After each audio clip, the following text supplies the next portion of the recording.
Welcome to our little introduction on using the GUESS process, where GUESS is just an acronym for the steps and things that we would like you to show of givens, unknown, equation.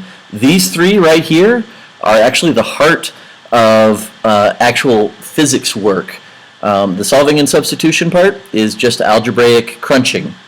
If you have not already read the About Problem Solving page and the little introduction on that, I encourage you to do that. This is a sample problem from that. There is background information about what these numbers are in there. It may not seem, even if you have read it though, you may feel like you don't have very much background information. You're not sure what 4 kilogram meter squared is. And that's fine, because we're actually wanting to use this as an example for showing how much you can work out just via problem solving skills, even when you don't have very much information, very much background knowledge about what exactly it is that we're dealing with. Now I want to be clear that this is only crunching and problem solving. This does not substitute for true understanding, and you have to know what's going on. You cannot be an equation zombie. You cannot let equations do your thinking for you. But this can be a first step toward testing and figuring out new things. So, with that said, let's focus on these givens and unknown steps that you may be wondering what it is that we want you to do. When you read a problem, these are ways of organizing the information. Definitely the most important part is the unknown. You have to know what it is that you're being asked for. The actual question is, how fast is it spinning in radians per second? And to use an equation to do algebraic problem solving, we have to know what it is that we're trying to calculate. In this case, if you read the introductory paragraph, it talks about angular velocity, and the real giveaway there is that angular velocity is in radians per second. So even if we're not really clear on what that means, I know that I want a quantity that comes in radians per second, and that is angular velocity. The variable for that is this little, it looks like a cursive W, it's called omega, it's a lowercase omega. So omega is my unknown. Now, in order to calculate this, I need other quantities, and you can see that we have some numbers up here that may or may not be useful. Well, let's look at what we have. 4 kilogram meters squared. Now, 4 kilogram meters squared, we would have to look at the information, the introductory paragraph that came before this, and say, the only thing that has units of that is inertia. And so I would write in my givens, inertia equals 4 kilogram meters squared. And what's really important here is actually this part, I equals. If you just write down a number, you haven't really changed it from what was right here. But if you put in the I equals, you have identified what quantity it is, which means when we go to work with the equation later, you know where it's going to fit in there.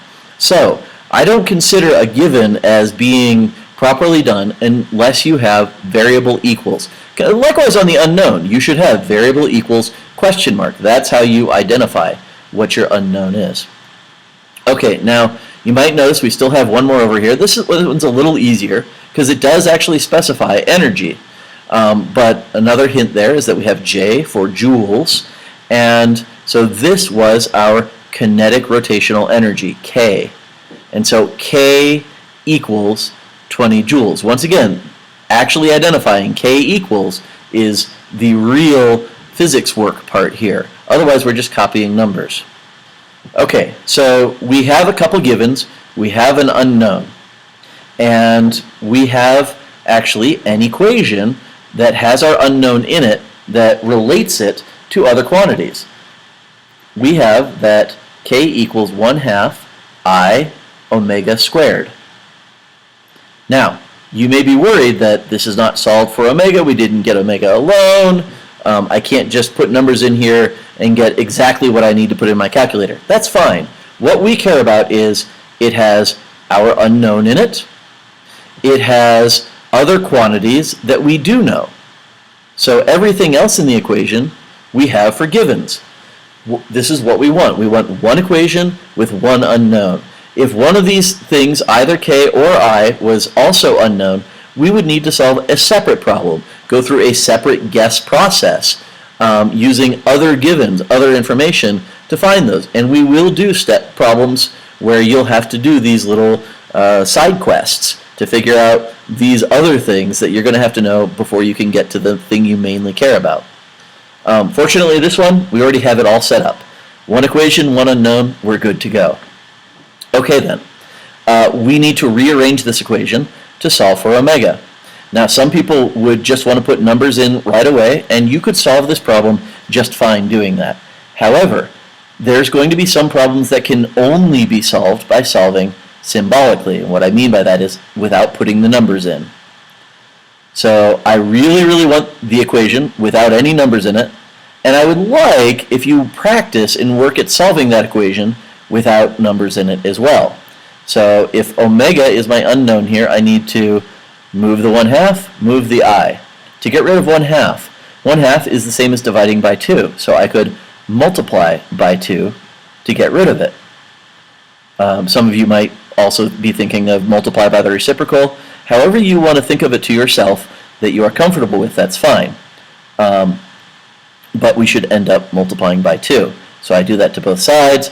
I get new line, 2k equals I omega squared. Okay, to get rid of the I, the equation says to multiply by I do the opposite. We divide. Okay, so now the i's cancel, and I am left with, and I'm going to switch my order here since omega is the one that I care about, omega squared on one side of the equation, and on the other side of the equation we had 2k over I. Okay, the final step to finish solving for omega here is to do the opposite of squaring it. The opposite of squaring it is taking the square root. And so now I get that omega is the square root of 2k over I. I'll go ahead and substitute.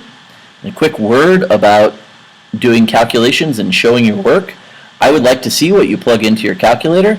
I am okay though if you do not include units in that. I want units in your givens over here. I want units in your final answer. I don't need them in this work because we're going to get to some pretty complicated calculations, and including units all the time can get in the way. So we don't have to have those there. Okay, so what I've got basically here is omega is 2 times 20 is 40, 40 divided by 4 is 10. What I've got is the square root of 10. And when I plug that in, I get roughly, in my calculator, about 3.16.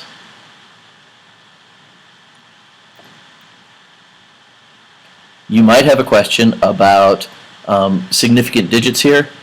For our purposes, including 3 significant digits is usually just fine. So 3 significant digits in my answer, good enough. 3.16 radians per second, that is going to be my final answer, and we have solved the problem. Once again, we know that this is not true understanding. This is, if I asked you to explain concepts around rotational kinetic energy, you'd probably have a little bit of trouble, but we could use this equation and calculations with it to test understanding as it develops. So it's a useful tool for predicting and calculating, and that can get us a long way toward true, deep understanding. All right, I look forward to seeing you in class. Good luck on your summer assignment.